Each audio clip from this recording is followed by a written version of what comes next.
Polemik penegakan hukum terhadap Ketua KPK Firly Bahuri dalam kasus pemerasan mantan Menteri Pertanian Syahrul Yassin Limpo memasuki babak baru.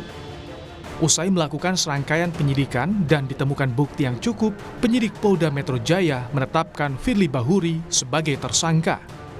Direskrimsus Polda Metro Jaya Kombes Ade Safri Simanjuntak mengatakan, Firly Bahuri dijerat dengan pasal pemerasan, penerimaan gratifikasi, dan penerimaan suap yang berkaitan dengan perkara kasus korupsi mantan Menteri Pertanian Syahrul Yassin Limpo.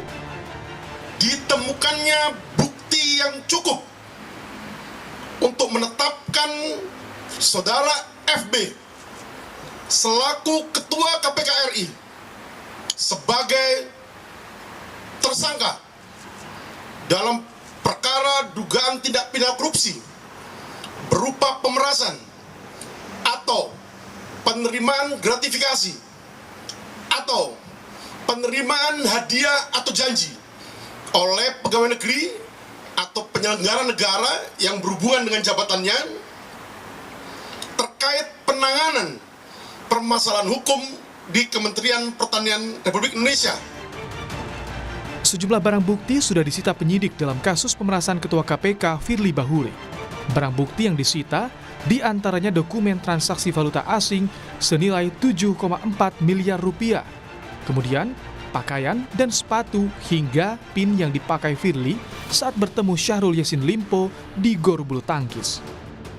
Menanggapi penetapan tersangka Firly Bahuri oleh Polda Metro Jaya, Yayasan Lembaga Bantuan Hukum Indonesia mendorong Presiden segera mengganti Firly Bahuri sebagai Ketua KPK. Ketua Umum YLBHI Muhammad Isnur menilai penetapan tersangka ini menunjukkan sosok Firly yang bermasalah. Sudah banyak kerusakan yang dibuat, membuktikan bahwa Firly Bahuri memang orang yang memang bermasalah sejak awal. Sayangnya Presiden dan DPR memilih mengangkat dan mendiamkan sekian lama kerusakan terjadi. Maka harus dengan cepat juga sekarang Presiden memberhentikan Firly dan mengganti dengan PJS segera. Usai Firly ditetapkan sebagai tersangka, Polda Metro Jaya akan kembali melanjutkan proses penyidikan dengan memeriksa beberapa orang, termasuk pemeriksaan tersangka Firly Bahuri dan kemungkinan untuk menahan Firly. Tim Liputan, Kompas TV.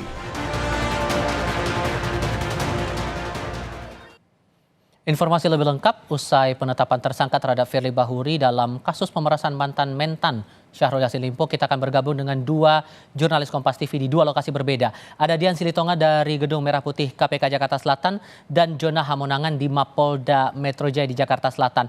Saya ke Anda dulu, Dian. Ini setelah dapat status sebagai tersangka, apakah Firly memutuskan mundur atau justru dipecat oleh KPK dengan posisinya sekarang? Tifal, belum ada penyampaian itu dari personal Firly Bahuri terkait dengan pengunduran dirinya dari pimpinan KPK pasca ditetapkan sebagai tersangka dalam dugaan kasus pemerasan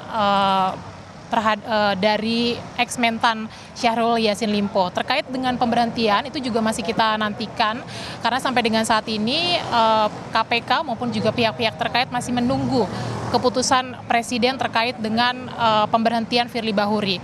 Memang kalau kita mengacu pada pasal 32 Undang-Undang KPK, jika pimpinan KPK ditetapkan sebagai tersangka dalam kasus tindak pidana, maka pimpinan harus diberhentikan sementara. Tetapi memang undang-undang tersebut juga mengacu pada keputusan Presiden. Artinya memang terkait dengan pemberhentian atau pemecatan pimpinan KPK ini menjadi kewenangan Presiden Joko Widodo. Nah, saya tegaskan kembali bahwa memang sampai dengan saat ini sifatnya KPK masih menunggu sikap dan juga keputusan Presiden Joko Widodo.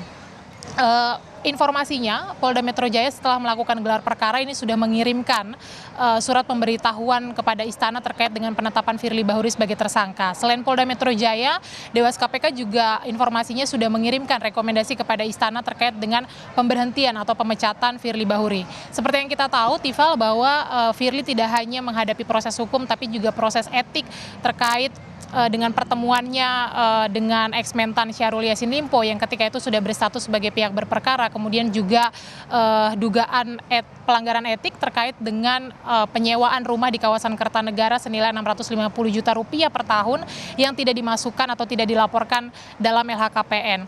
Nah, anggota Dewas KPK Syamsuddin Haris mengatakan bahwa proses etik ini akan dipercepat, mengacu juga pada proses hukum di mana sudah menetapkan Firly Bahuri sebagai tersangka. Nanti kalau dinyatakan Firly Bahuri ini melanggar etik berat, maka Dewas KPK berhak untuk merekomendasikan Firly Bahuri untuk mundur dari jabatannya. Tifal. Itu untuk kondisi secara administratif di KPK. Sementara kasus juga masih bergulir sampai dengan saat ini, Jona, di Mapolda Metro Jaya. Kapan kiranya Firly ini bakal diperiksa dengan status barunya ini sebagai tersangka, dan apakah sudah ada pencegahan juga terhadap Firly untuk bepergian ke luar negeri? Ya Tifa, setelah ditetapkan menjadi tersangka, proses hukum tentu saja masih terus berlangsung, dan tadi saya sudah menanyakan kepada Direktur Reserse Kriminal Khusus terkait dengan kapan akan ada dilaksanakan pemeriksaan selanjutnya. Namun dari pihak dari Ditreskrim Sus belum memberikan tanggal pastinya, dikarenakan tentu saja masih menyusun beberapa kelengkapan. Yang pasti saat ini yang dilakukan oleh Direktur Reserse Kriminal Khusus Polda Metro Jaya adalah melakukan pemberkasan dan melakukan koordinasi. Nah, untuk berkasnya pun ini nanti akan dilimpahkan khususnya kepada jaksa penuntut umum yang ada di Kejati Jakarta. Jadi nanti terkait dengan pemeriksaan tentu saja nanti akan diikuti juga dengan pemberkas yang ada di Kejaksaan. Jadi untuk proses hukum yang dilakukan adalah masih akan melakukan pemeriksaan khususnya kepada Firly Bahuri dengan status sebagai tersangka. Nanti ketika sudah lengkap terkait dengan pemberkasan, maka nanti akan langsung dilimpahkan kepada pihak dari Kejaksaan khususnya Kejati Jakarta. Proses hukum masih terus berlangsung, dan apakah nanti akan dilakukan pemeriksaan khususnya dalam minggu-minggu ini ataupun minggu depan, ini masih menunggu tanggal dikeluarkan oleh pihak khususnya dari Polda Metro Jaya khususnya kepada pemeriksaan Firly Bahuri dengan status barunya sudah sebagai tersangka. Tifal. Dari Mapolda Metro Jaya, Jona Hamonangan melaporkan. Sebelumnya Adian Silitonga dari Gedung Merah Putih KPK Jakarta Selatan. Terima kasih kawan-kawan.